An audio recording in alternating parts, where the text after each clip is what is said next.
Hi, it's Tony Chapman. I'm the host of Chatter That Matters, presented by RBC. Small business is the heart of the Canadian economy, and it's in our collective interest to keep them beating strong. So we put together a 6-part video series to give small business owners everything they need to drive their top line and bottom line. You'll hear from people like Ujwal Arkagals, he's a cultural anthropologist, Angela Donnelly from Corthentic. We've got Joe Mimran, incredible entrepreneur, Chris Barrett from Operatic, Christiane Dion from Broadsign. Finally, we have Laurie Darlington from RBC. And on this episode, I chat with.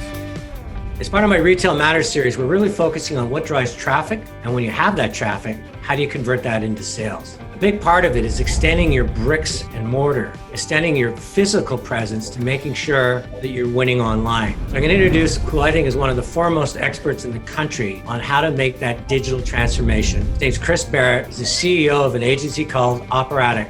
Chris, welcome to Chatter That Matters. Thank you for having me, Tony. I really appreciate it. The first question I have for you is, just describe what digital transformation is, because everybody talks the marketingese of it, but for somebody living and breathing on the street, what does it mean to transform your business that way?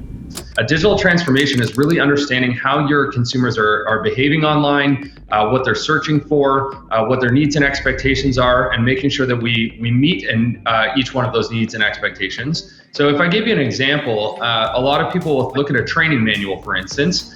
You just take the training manual and you make a digital form of that training manual, and that's digitization. Whereas a true digital transformation in this example might be creating a complete online training program with videos where you can see and track employee engagement, get those metrics, and improve them over time. So it's really more about fully engulfing all of the capabilities of digital than it is just taking something and putting it online. So a lot of people that have a physical presence, they pay a lot of money for their location, the traffic that walks by every day. You're saying with digital, you have an opportunity to actually do more than that. You can be a magnet that brings people in. Tell me a little bit about how that works in the digital front. Your top digital firms are able to look and understand consumer behavior online well before you actually build a digital strategy to meet and exceed those needs, as I mentioned.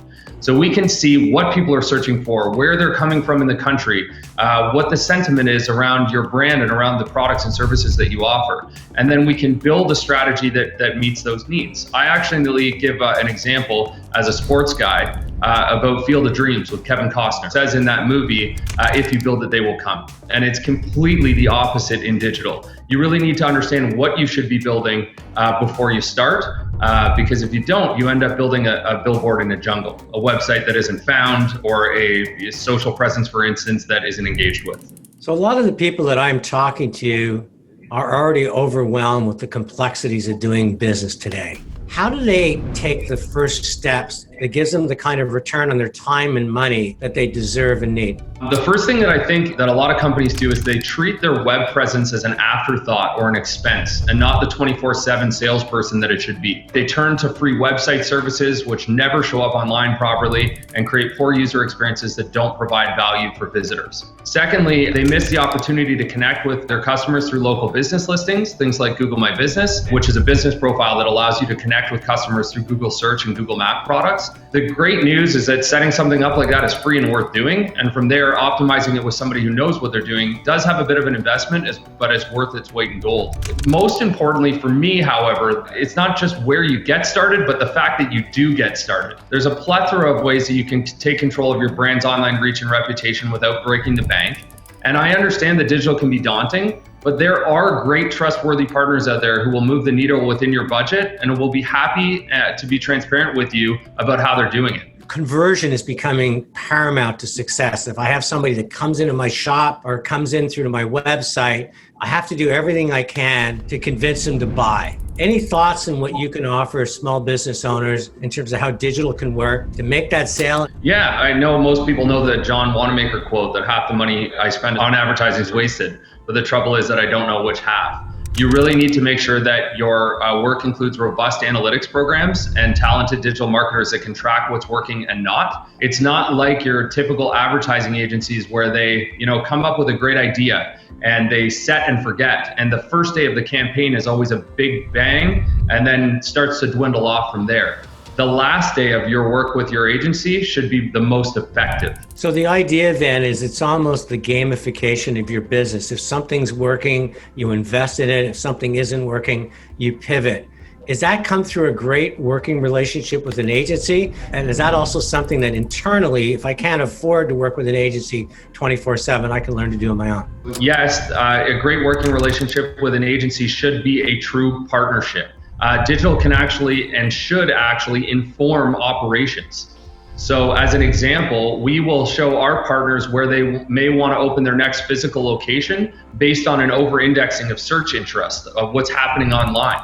There are definitely things that you can and should be doing on your own as a small business, but it is quite a comprehensive landscape out there. And what I would suggest is that even when you don't have a whole lot to invest, there are agencies out there that can and will move the needle within your budget. And then that growth can actually fuel and pay for the remainder of your digital transformation. So Chris, every time I look at my feed, there's the next new thing, VR and augmented reality. And do we just leap to the next thing and forget about all the legacy of digital that happened in the past? You don't want to skip by the basics. Many people feel they're missing the digital wave right now, and they end up doing exactly what you're saying. And they skip by sound websites, solid video, SEM and SEO strategies. And instead they leap right into the things you mentioned, like augmented reality or AI. We're experts in those spaces. And for the right clients and for the right reasons, they're actually excellent executions. But for someone who's starting out or just putting a real focus on digital, get the foundation right. Let those properly percolate, properly turn your investment into real dollars to fund the rest of your digital transformation. So don't skip by the basics.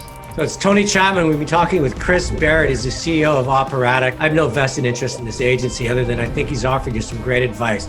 First thing is crawl, walk, and run. Google my business, little things that you can be doing.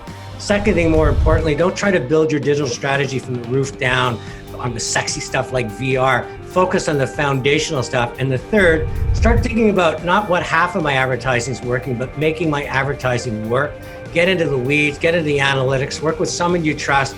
And when something hits, invest in it. When something doesn't, pivot that day. Chris Barrett, thanks for chatting with me on Chatter That Matters. Thank you so much for having me. It's my honor to be part of Chatter That Matters.